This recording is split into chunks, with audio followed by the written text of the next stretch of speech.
হ্যাঁ, আমি তো চেষ্টা করছি, তুমি কবুল করো না, কি করতাম? কবুলের গ্যারান্টি কার্ড আমার কাছে নাই, ওয়ারেন্টি কার্ড আমার কাছে নাই, তাইলে না বুঝতাম যে কবুল হয় নাই। তবে নামাজ রোজা হজ জাকাত কিছুই যদি না থাকে, একটা গ্যারান্টি কার্ড আমার কাছে আছে।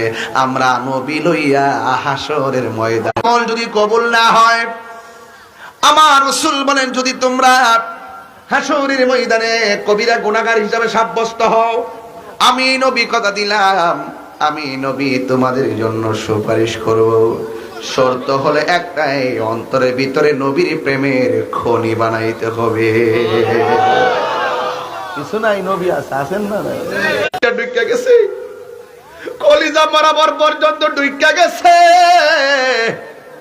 নবী ডাক দিয়ে কইছে, সাহাবী তুমি আমাকে বাঁচানোর জন্য আমাকে এমন ভাবে জড়ায়া ধরলা।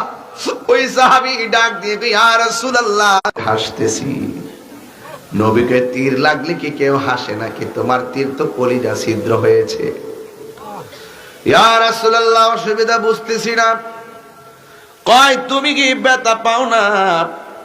ও যুবক, আমার নবী ডাক দিয়ে কই, সাহাবী, 7 সমুদ্র 13 নদীর পানি ঢাইলা দিলে 30টা মিটে না রে।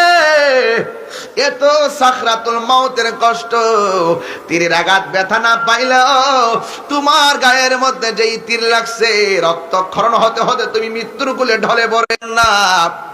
অথচ যেই মানুষটা গতকাল মাহফিলে 500 টাকা দিয়ে বলল আমার জন্য একটু দোয়া করে, এই মানুষটার সন্তান আজকে বাবা হারা হইয়া গেছে।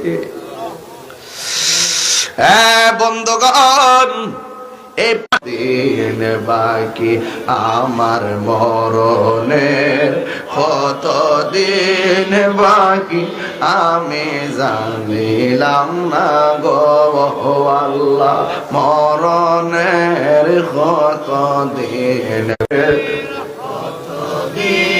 বাকি জানিলাম না গো আল্লাহ, মরণের কত দিন বাকি। হুজুর, আর 40 দিনের আগে ভাইরে মৌতের নিলাম।